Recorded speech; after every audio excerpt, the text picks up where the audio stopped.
अस्सलामुअलैकुम फ्रेंड्स, आज की वीडियो में आपको पाकिस्तान में लगने वाले चांद ग्रहण के बारे में बताया जाएगा, जो कि सितंबर के मंथ के स्टार्ट में लगने वाला है। इसकी एग्जैक्ट डेट, इसकी एग्जैक्ट टाइमिंग और कैसे ये प्रेग्नेंट लेडीज को अफेक्ट कर सकता है, प्रेग्नेंट लेडीज ने किस तरह से खुद को इस चांद ग्रहण के असरात से महफूज रखना है, ये सब बताएंगे आपको आज की वीडियो में। वीडियो कंप्लीट देखिएगा और अगर आप मेरे चैनल पर नए हैं तो चैनल को लाजमी सब्सक्राइब कीजिएगा और बेल आइकन को लाजमी प्रेस कीजिएगा। ये चांद ग्रहण जो कि अब सितंबर के मंथ के स्टार्ट में नजर आने वाला है, ये इसलिए खास है क्योंकि इसको ब्लड मून कहा जा रहा है। चांद ग्रहण के दौरान जब जमीन सूरज और चांद के दरमियान आ जाती है तो जमीन का साया चांद पर पड़ता है, लेकिन उस वक्त जमीन का माहौल सूरज की रोशनी को मुकम्मल तौर पे रोक नहीं सकता। तो जमीन का माहौल सूरज की रोशनी को मोड़ के फिल्टर करके आगे भेज देता है और इस रोशनी में नीला रंग ज्यादा बिखर जाता है और सुर्ख रंग जमीन के माहौल से गुजरते हुए चांद तक पहुंच जाता है। इस वजह से हमें चांद रेडिश नजर आता है, जैसे तांबे के कलर का हो। तो इसको हम ब्लड मून कहते हैं, यानी कि चांद का रंग सुर्ख नहीं होता, लेकिन जमीन के एटमॉस्फेयर से जो सूरज की रेज फिल्टर होकर चांद की तरफ जाती हैं, उसकी वजह से चांद रेडिश नजर आता है और ये बहुत ही वंडरफुल विजन देता है। इसको ब्लड मून कहा जाता है। तो पाकिस्तान में इसकी एग्जैक्ट डेट है 7 और 8 सितंबर की, जो दरमियानी रात है। इस दौरान आपको ये चांद ग्रहण नजर आ सकता है अगर उस दिन मौसम क्लियर हुआ, बादल ना हुए।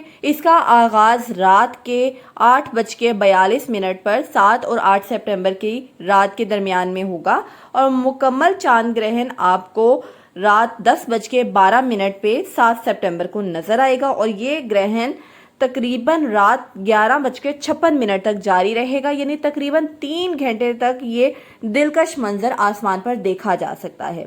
और ये डायरेक्टली भी नजर आ सकता है और टेलीस्कोप और बाइनोकुलरिस लेंस जो होते हैं उनके जरिए भी नजर आ सकता है। अब बात यह है कि ये चांद ग्रहण प्रेग्नेंट लेडीज को किस तरह से अफेक्ट करता है। जैसे कि आपको पता है कि चांद ग्रहण को लेके बहुत ही हमारे माशरे में बहुत ही बातें होती हैं कि खदशात होते हैं, कुछ लोगों के माइंड में गलत फहमियाँ होती हैं कि ये हामला खवातीन को पर्टिकुलरली अफेक्ट कर सकता है। तो इसके क्या क्या असरात हो सकते हैं। हमारे कल्चर में कहा जाता है हामला खवातीन को ग्रहण के वक्त सीजर्स नहीं यूज़ करनी चाहिए, चाकू नहीं इस्तेमाल करना चाहिए, सिलाई कढ़ाई नहीं करनी चाहिए, खाने पीने से परहेज करना चाहिए। तो ज़्यादातर ये रवायती अकायद हैं और इनका साइंसी कोई भी जो है वो इनकी साइंटिफिक बेसिस नहीं है कोई।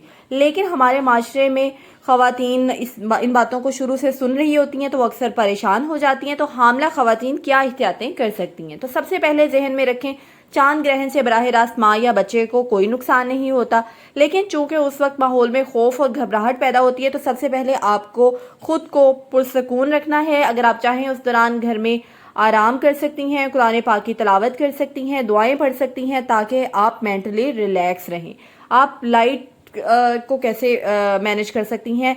आपके घर में लाइट मध्यम हो सकती है, सूरज की रोशनी कम हो सकती है, तो आपको चाहिए कि आप अपने घर में लाइट्स ऑन रखें ताकि आपको कोई हेडेक ना हो और चक्कर ना आए। अगर आपको पहले से ब्लड प्रेशर या शुगर का मसला है तो इस दौरान अपनी मेडिसिन रेगुलरली आप लेती रहें और आपको बिला वजह डरने की कोई भी ज़रूरत नहीं है।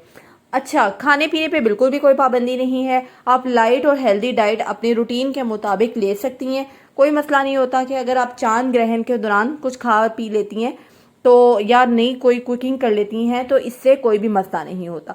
तो चांद ग्रहण एक नेचुरल फिनोमिना है, एक खूबसूरत मंजर है, लेकिन इसमें डायरेक्टली अगर हामला खवातीन देखने से इज्तनाब करें तो बहुत अच्छी बात है, क्योंकि ये जो रेज होती हैं जो कि चांद ग्रहण से रिफ्लेक्ट होती हैं, समटाइम्स ये बहुत हाई अल्ट्रावायलेट रेज हो सकती हैं, जिसकी वजह से आपकी जो आई साइट है वो डिस्टर्ब हो सकती है। तो चाहे आपको चाहिए, अगर आपने देखना ही है तो आप कोई लेंसेज का इस्तेमाल कर लें या टेलीस्कोप का इस्तेमाल कर लें, लेकिन डायरेक्ट नेकेड आई से आपने चांद ग्रहण को नहीं देखना।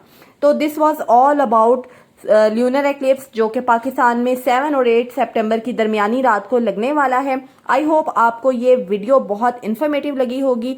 आप अपने जानने वाले रिलेटिव्स को, फ्रेंड्स को ये वीडियो लाजमी शेयर कीजिएगा ताकि उनको भी इस ल्यूनर एक्लिप्स के बारे में अवेयरनेस मिले। अल्लाह हाफिज।